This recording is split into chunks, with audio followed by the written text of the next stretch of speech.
Video শুরু হয়।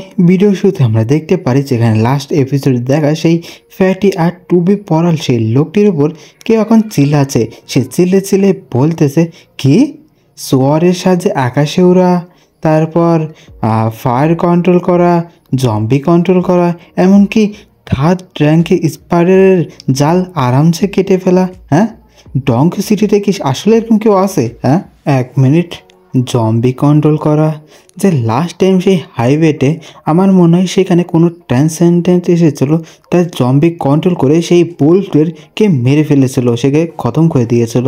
তখন এই কথা শোনার পর সেই টুইপল লোকটি অনেক বেশি অবাক হয়ে বলে, তাহলে কি তারা দুজন একই? হ্যাঁ, তখন পাশ থেকে ফ্যাটি অনেক বেশি এক্সাইটেড হয়ে বলে, তাহলে ডঙ্গো সিটিতে এখন টোটাল 2জন আছে, 2জন ট্রান্সেন্ডেন্ট আছে, একজন 3rd লেভেলের আর একজন 4 লেভেলের। কিন্তু তখন তার বস বা লিডার বা যেই হোক না কেন, সে চিন্তা করতে করতে বলে যে এমন একজন ট্রান্সেন্ডেন্ট যে জম্বি কন্ট্রোল করতে পারে, এমনকি জম্বি ট্রায়াড তৈরি করতে পারে, তার মেন উদ্দেশ্যটা কি? হ্যাঁ, সবচেয়ে খারাপ বিষয়টা হলো যে এখন ডঙ্গো সিটিতে যেসব মানুষ বেঁচে আছে তারা অনেক বড় বিপদের মুখেও থাকতে পারে।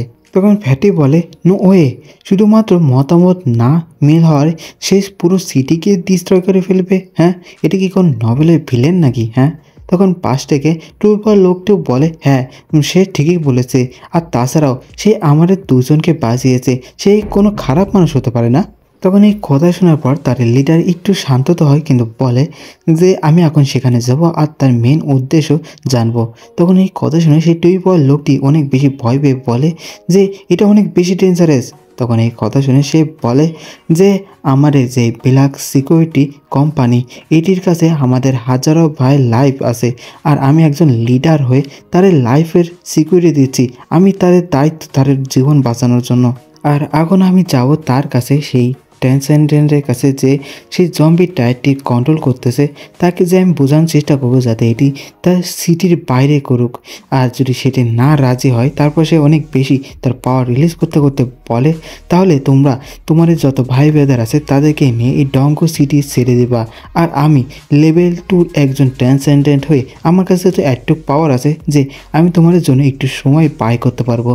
তারপরে সেটাই আমরা দেখতে পারি সে ফাইনালি মেন ক্যারেক্টার যেখানে সেখানে পৌঁছে যায়।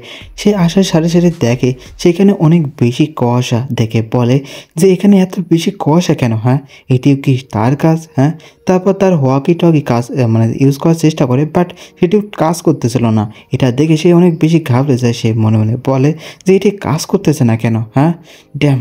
তারপরে সে সামনের দিক যাওয়ার চেষ্টা করে, কিন্তু দেখে যে এখানে এত বেশি অন্ধকার, সে সামনের দিক ভালো করে দেখতে পাচ্ছে না।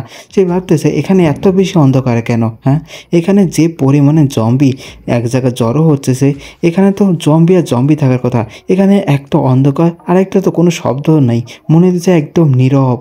কিন্তু তখনই হঠাৎ করে মেন ক্যারেক্টার তার সোয়ার এসে উড়ে তার মাথার উপর চলে আসে। মেন ক্যারেক্টার বলে, তুমিও কি সেই ব্ল্যাক সিকিউরিটি কোম্পানির লোক? হ্যাঁ, তোমার কোম্পানির লোক তোমাকে বলে নেই এটা একদমই নিরাপদ জায়গা না? তখন এই কথা শুনে সে যখন মেন ক্যারেক্টারের দিক তাকায় তখন প্রচণ্ড ঘাবড়ে যায়। মেন ক্যারেক্টারকে দেখে বলে, হ্যাঁ সে সে ট্রান্সেন্ডেন্ট? হ্যাঁ, কি ওয়াও, কি ওভার প্রলঙ্গিং পাওয়ার। তারপরে সে ভয়ে কাঁপতে কাঁপতে বলে যে আমি মূলত এখানে জম্বি টাইটের জন্য এসেছি, যে যেসব মানুষ এখনও বেঁচে আছে তাদের জন্য, খালি দেখতে এসেছি। তখন এই কথা শোনার পর মেন ক্যারেক্টার বলে, আচ্ছা তাহলে দেখেই নাও। এই কথা বলার পর মেন ক্যারেক্টার তার এনার্জি রিলিজ করে, এই কারণে সেখানে আলো আলো ক্রিয়েট হয়ে যায়। তারপরে আমরা দেখতে পারি সেখানে হাজারো জম্বি মেন ক্যারেক্টার এনার্জি সোয়ারের সাহায্যে মারা গেছে, সেখানে ডেড হয়ে গেছে। তখন এই সব দেখার পর সেই লিডার প্রচণ্ড ঘাবড়ে যায়, প্রচণ্ড ভয় পেয়ে যায়। তখন মেন ক্যারেক্টার তার পাশ থেকে যেতে যেতে বলে যে এখানে কোনো ধরনের জম্বি হোক বা কোনো স্পিড বেস্ট হোক না কেন, যে এখানে আসে সবাই মরবে, আমি যা বলেছি তাই হবে। মানে ডঙ্গো সিটিতে যত ধরনের মনস্টার বিচ আছে, মেন ক্যারেক্টার সবাইকে মারা ফেলা নিয়ে আসে, মানে হিউম্যান বাদে। ওকে। যাই হোক এরই সাথে শিফট হয়ে আমরা দেখতে পারি সেই লিডার অবশেষে এখান থেকে চলে যাচ্ছে। তখনই তার হকি টাকি থেকে আওয়াজ আছে, বেদার বেদার সেখানকার কি অবস্থা হ্যাঁ।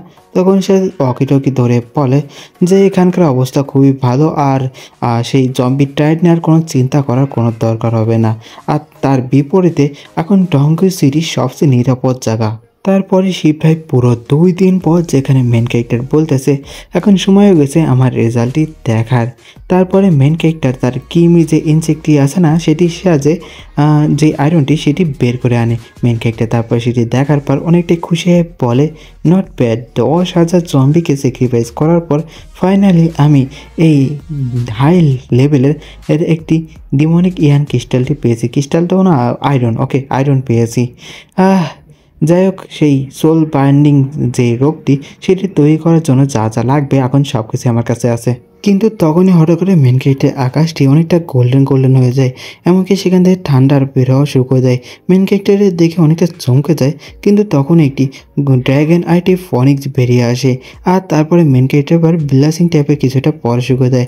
মেন ক্যারেক্টার এটা দেখার পর মনে মনে বলে dragon and phoenix cloud cleaning soul golden rain. এই মেরিট ফিনোমেনা আগের বারের চেয়ে অনেক বেশি পাওয়ারফুল মনে হচ্ছে।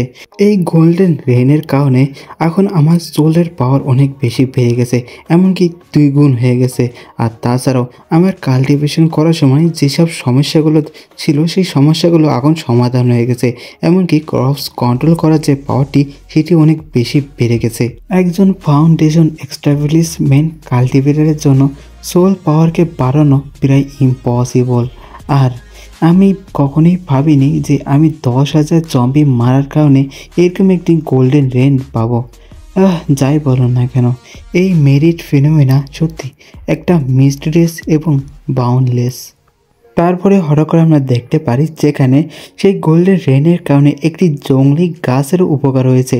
এটা দেখার পর মেন ক্যারেক্টার বলে ওয়াও, আমার কারণে একটি জংলি গাছের উপকার হয়েছে। হ্যাঁ, এভাবে যদি চলতে থাকে না ভবিষ্যতে আমি স্পেশাল যেসব গ্রাস সেগুলোকেও দেখতে পারি, আর এমনকি স্পেশাল যেসব স্পিড বিস্ট বা মনস্টার আছে সেগুলোকেও দেখতে পারি।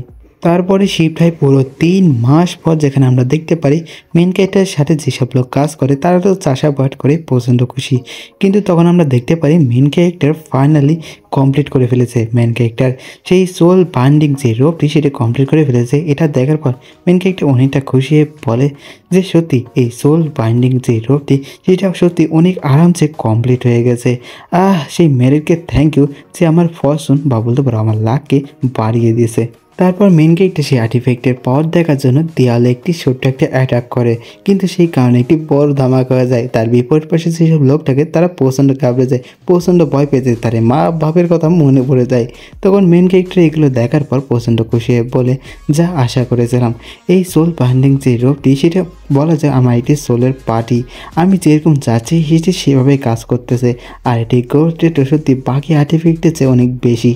আর এখন যেহেতু আমার আর্টিফ্যাক্টটি কমপ্লিট হয়ে গেছে এখন সময় হয়ে গেছে ফাউন্ডেশন স্টেবিলিটিয়ামের যেসব স্পেল সেগুলো শেখার। তারপর মেন ক্যারেক্টার সেই স্পেল বুকটি বের করে সেখান থেকে পড়তে পড়তে আমাদেরকে বলে যে দি ব্লাড ফিল্ড রিফাইনিং ডিমনিক স্ক্রিপচারের ভিতর টোটাল 9টি লেয়ার আছে। তার ভিতর যে ফাউন্ডেশন স্টেবিলিটিয়ামের প্রত্যেকটা লেভেল অনুযায়ী প্রত্যেকটা লেয়ার আছে। যেমন প্রথম লেয়ারে স্কেপ, দ্বিতীয় লেয়ারে ডিমন স্ক্লর।